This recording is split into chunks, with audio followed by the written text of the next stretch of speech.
मित्रांनो, नमो बुद्धाय. जय भीम, जय भारत. पुन्हा एकदा ॲट्रॉसिटीच्या खोट्या केसेस कशा दाखल होतात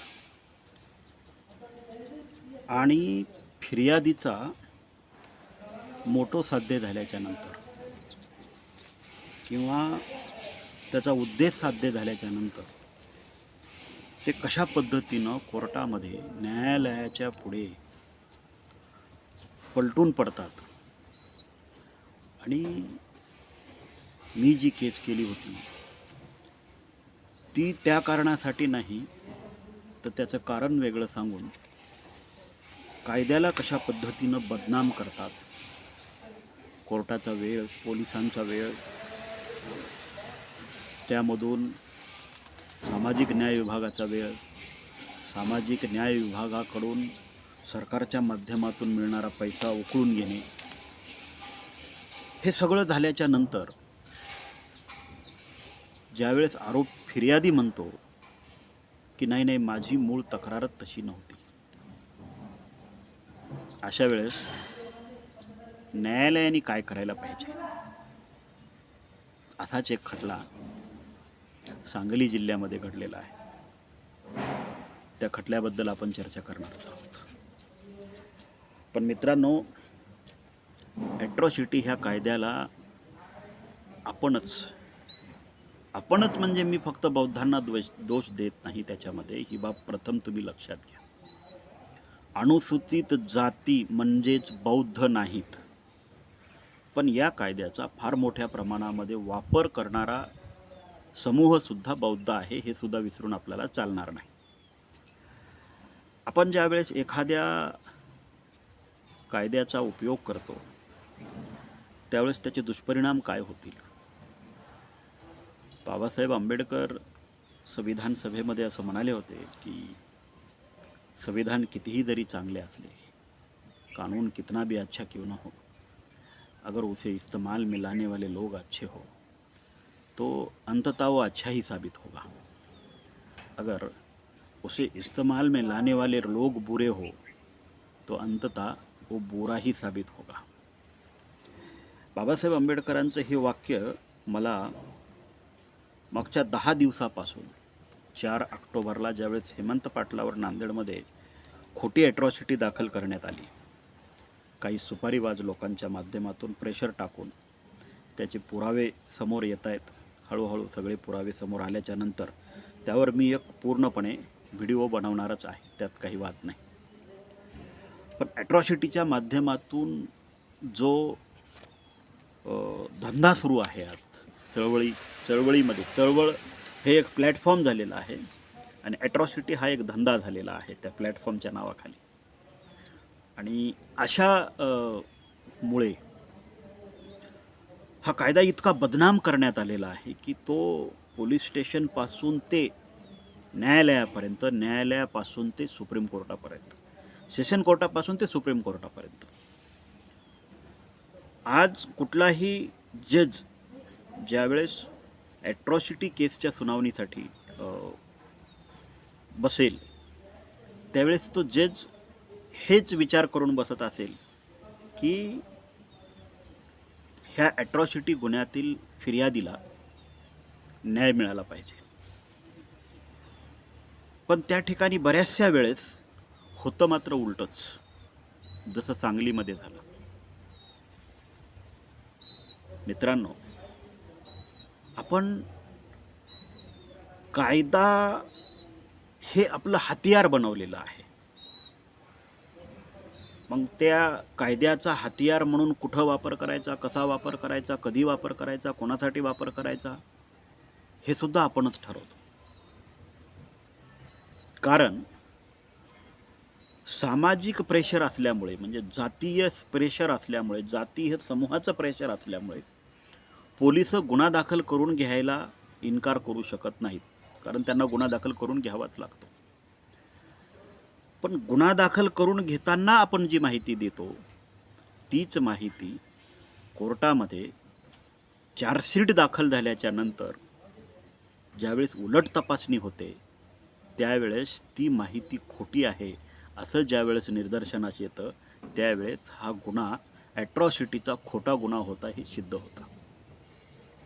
अशा बरीचशी प्रकरणं महाराष्ट्रभर संपूर्ण महाराष्ट्रभर आहेत. त्याचा सगळ्यांचा डेटा माझ्याकडे आता अवेलेबल होतो आहे. मी कुठल्या एका जातीला, कुठल्या एका संघटनेला, कुठल्या एका कार्यकर्त्याला, कुठल्या एका व्यक्तीला मुळातच दोष देत नाही. तो माझा स्वभाव नाही. माझं यामध्ये मत असं आहे की जिथं खरंच ॲट्रॉसिटीची गरज आहे तिथे ती दाखल झाली पाहिजे. आणि अशाच जर खोट्या केसेस आपण दाखल करत राहिलो, त्याच्यामध्ये जर फिर्यादी फितूर होत राहिले, फिर्यादी मॅनेज होत राहिले आणि हा कायदा बदनाम होत राहिला, तर ॲट्रॉसिटी ॲक्ट हा जो स्पेशल प्रोटेक्शन ॲक्ट आहे याच्यामधले जे स्पेशल प्रोव्हिजन्स आहेत आपल्यासाठी, शेड्यूल कास्टच्या लोकांच्या प्रोटेक्शनसाठी याच्यामध्ये जे स्पेशल प्रोटेक्शन्स आहेत, त्याच्यासाठी जे काही स्पेशल राईट्स आहेत, हे राईट्स, हे प्रोटेक्शन्स जर सुप्रीम कोर्ट ऑफ इंडियामध्ये लँडमार्क जजमेंटने संपुष्टात आणले तर, आणि ते उद्या होणार आहे, काही दिवसांनी ते होणार आहे. मी मागच्या व्हिडिओमध्ये पण बोललो की 2018च्या जजमेंटनी ऑलरेडी ॲट्रॉसिटी ह्या कायद्याचं सरण रचलेलं आहे. तो आता स्मशानभूमीत आहे. तुम्हाला अजून एक सांगतो, नांदेडचा जो खोटा गुन्हा दाखल करण्यात आला ॲट्रॉसिटी ॲक्टचा, तुम्हाला वाटत असेल की खासदार हेमंत पाटील हे शांत बसलेले आहेत, ते काही करत नाहीत, आणि तिकडचा जो फिर्यादी आहे तो त्याच्या टेन्शनमध्ये आहे. त्याच्यामुळं तो ॲट्रॉसिटी कायदा वाचवण्यासाठी तो तेवढा लायक पण नाही आणि लायबल पण नाही. मित्रांनो, मागच्या काही दिवसापासून नांदेडचं वातावरण शांत आहे असं आपण गृहीत धरतो, पण ह्या कायद्यावर पार्लमेंटमध्ये आवाज उठवण्यासाठी जे ॲट्रॉसिटी विरोधक खासदार आहेत, ॲट्रॉसिटी विरोधक जे खासदार आहेत, ते सगळे खासदार एकवटले आहेत, ते एक झालेले आहेत. आणि हे सगळे खासदार एक होऊन पार्लमेंटमध्ये पुन्हा ॲट्रॉसिटी ह्या कायद्याच्या विरोधामध्ये कमकुवत करण्यासाठी, त्याला कमजोर करण्यासाठी, त्याला नष्ट करण्यासाठी मोठ्या प्रमाणामध्ये फिल्डिंग लावून आहेत.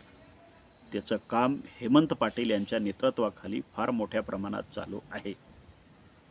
आता तुम्ही तुमच्या शेड्यूल कास्टचे खासदार त्यांच्या विरोधामध्ये कसे उतरवू शकता पार्लमेंटमध्ये, हे तुमचं स्किल आहे. स्किल म्हणण्यापेक्षा तुमच्याकडं खासदारच नाही, ते तुम्ही उतरवणारच तरी कुठून आहात? तुमच्याकडं शेड्यूल कास्टचे खासदार, महाराष्ट्रामध्ये तर शेड्यूल कास्टचा असा म्हणावा इंडिपेंडंट एकही खासदार नाही. आणि संपूर्ण देश पातळीवर जर चर्चा करायला जावी तर कुठल्या तोंडाने आपण त्यांना म्हणणार की बाबा तुम्ही आमच्यासाठी या स्पेशल प्रोटेक्शन ॲक्टला वाचवण्यासाठी उभे राहा? कारण आपणच खोट्या केसेस दाखल करून तो कायदा आज त्या परिस्थितीपर्यंत नेऊन पोहोचवलेला आहे. त्यामुळे ह्या सगळ्या गोष्टी जरा थोड्या सिरियस घ्या. त्याला तुम्ही इतकं क्षुल्लक समजू नका. गुन्हा दाखल केला, तुमचं काम संपलं, समाज कल्याणी पैसे दिले, तुमचं काम संपलं, असं नाही. समाज कल्याणी दिलेले पैसे ते परत घेऊ शकतात. गुन्हा दाखल झालेला रिजेक्ट होऊ शकतो. आणि यालाच ग्राउंड बनवून ॲट्रॉसिटीच्या खोट्या केसेस दाखल होतात असंही सिद्ध केलं जाऊ शकतं. 2018च्या सुप्रीम कोर्ट ऑफ इंडियाच्या निर्णयाने 90% केसेस खोट्या दाखल होतात असा निष्कर्ष काढलेला आहे. त्यामुळे त्याच्यामधले जे प्रोव्हिजन्स आहेत ते फार मोठ्या प्रमाणामध्ये शिथिल करण्यात आलेले आहेत. अशीच एक केस सांगली जिल्ह्यामध्ये तासगाव तालुक्यातील बालगवडे या गावामध्ये झालेली होती. तिथे प्रदीप विक्रांत रास्ते हा शेड्यूल कास्टचा व्यक्ती आहे, जो फिर्यादी आहे या केसमध्ये. सांगली जिल्ह्यातील तासगाव तालुका बलगवडे गावातील ही केस आहे. प्रदीप विक्रांत रास्ते हा ॲट्रॉसिटी पीडित व्यक्ती म्हणून पुढं करण्यात आला. या प्रकरणामधला आरोपी जो आहे तो सौरभ रावसाहेब शिंदे म्हणून त्याच्यातला आरोपी दर्शवण्यात आला. जिल्हा व अतिरिक्त सत्र न्यायाधीश MM पाटील यांनी या केसवर सुनावणी घेतली होती आणि त्यांनीच स्वतः त्या केसवर निकाल दिला.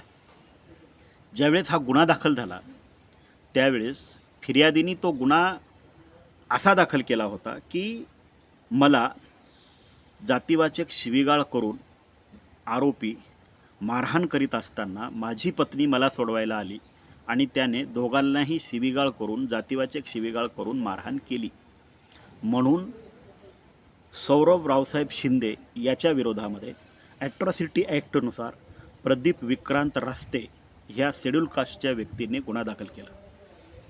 हा गुन्हा दाखल केल्याच्या नंतर प्रदीप विक्रांत रास्ते या व्यक्तीला समाज कल्याणकडून 1.5 लाख रुपयाची मदतसुद्धा मिळाली. ती मदत मिळाल्याच्या नंतर ज्यावेळेस हे प्रकरण चार्जशीट दाखल होऊन पुन्हा सुनावणीसाठी कोर्टामध्ये आलं, चार्जशीट दाखल झाली आणि ज्यावेळेस ह्या फिर्यादीची उलट तपासणी घेण्यात आली त्यावेळेस फिर्यादीने असं स्पष्ट सांगितलं ह्याच्यामध्ये की मी फिर्यादी सांगतो मी सौरभ रावसाहेब शिंदे यांच्याकडे दारू पिण्यासाठी पैसे मागत होतो आणि त्यांनी मला दारू पिण्यासाठी पैसे मागतोस का म्हणून मारहाण केली होती. त्यामुळे त्यांनी मला कोणतीही जातीवाचक शिवीगाळ दिलेली नाही अशा पद्धतीचं उलट तपासणीमध्ये स्टेटमेंट ह्या फिर्यादीने नोंदवलं आणि हे स्टेटमेंट ऐकून सेशन कोर्टाने तिथलं जे अतिरिक्त जिल्हा सत्र न्यायाधीश होते एम पाटील यांनी या फिर्यादीला फितूर झाल्यामुळे त्याला न्यायालयाचा वेळ न्यायालयाचा झालेला जो काही खर्च आहे तो सगळा वसूल करण्याचा आदेश दिला आणि समाज कल्याणने विशेष म्हणजे त्याला दिलेले 1.5 लाख रुपयेसुद्धा न्यायालयाने वापस घेण्याचे आदेश दिले. म्हणून मी म्हणतो की अशा ज्या काही खोट्या केसेस दाखल होतात ना या खोट्या केसेसमुळं ॲट्रॉसिटीचं जे ग्राउंड तयार झालं आहे आज जे ग्राउंड तयार होते की ॲट्रॉसिटी ह्या खोट्या दाखल होतात त्यामुळं या छोट्या छोट्या केसेसमुळं अशा खोट्या केसेसमुळं ॲट्रॉसिटीचं ग्राउंड दाखल होऊन आज ॲट्रॉसिटी समशवानभूमीत जाऊन बसलेली आहे. खरं तर याच्यावर फार मोठ्या प्रमाणामध्ये लोकांमध्ये प्रबोधन होणं काळाची गरज आहे. म्हणून मी बाबासाहेब आंबेडकरांचं स्टेटमेंट देताना अगोदर म्हणालो होतो कायदा कितीही जरी चांगला असला आणि जर तो चुकीच्या लोकांच्या हातात गेला तर त्याच्यातून चुकीचंच उत्पन्न होणार आणि जर तो कायदा चांगल्या लोकांच्या हातामध्ये गेला तर ते लोकांचं चांगलंच होणार. त्यामुळे ॲट्रॉसिटीच्या माध्यमातून आपण इतरांचं वाटोळं करायला बघतोय इतरांचा माज जिरवायला बघतोय पण अशा खोट्या केसेसमुळं माज आपलाच जिरतोय आणि तो कसा जिरतोय हे मी मागच्या काही व्हिडिओंच्या माध्यमातून तुम्हाला सांगितलेलंच आहे भविष्यामध्ये ते सांगणारच आहे. पण ॲट्रॉसिटी कायदा जर संपुष्टात आला तर आज आपण ज्यांचा माज जिरवण्याचा प्रयत्न करतोय ना हेच माज जिरलेले लोक उद्या आपल्यावर उडल्याशिवाय राहणार नाहीत हे सुद्धा लक्षात घ्या. हा इशारा माझा साध्या आणि सोप्या भाषेमध्ये आहे. त्यामुळे ॲट्रॉसिटी कायद्याचा गैरवापर करून त्या कायद्याला कमजोर करू नका. आज ही जी मी केस सांगितली ही सांगली जिल्ह्यातली होती काल नगर जिल्ह्यातली होती. महाराष्ट्रातल्या अशा प्रत्येक जिल्ह्यामध्ये दाखल झालेल्या खोट्या केसेसचा डेटा माझ्याकडे येऊन पडलेला आहे आणि तो वेळोवेळी प्रसंगावधान राखून मी तुमच्यापर्यंत पोहोचवण्याचा प्रयत्न नक्कीच करणार आहे. पण मित्रांनो चळवळीतला एक सहकारी आणि भाऊ म्हणून तुम्हाला सांगतो कृपया ॲट्रॉसिटी कायद्यासोबत खिलवाड करू नका त्याच्यासोबत खेळू नका. तो तुमचा खेळ मांडेल उद्या. डोंबाऱ्यासारखी अवस्था होईल रस्त्यानं बोंबलत फिरावं लागेल आपल्याला कुठलं पोलीस स्टेशनसुद्धा उभं करणार नाही न्यायाधीशसुद्धा उभं करणार नाही कोर्ट कचेऱ्या कुठल्याच आपल्याला उभं करणार नाहीत. ॲट्रॉसिटीची केस म्हटलं की केराच्या टोपलीत टाकून देतील इतकी वाईट अवस्था तरी त्या कायद्याची तुम्ही करू नका ज्या कायद्यामुळं तुम्हाला आज कवचकुंडल मिळालेलं आहे. तुम्ही आज प्रोटेक्ट आहात त्या कायद्यामुळं त्याची अशी हत्या करू नका. नमो बुद्धाय. जय भीम जय भारत.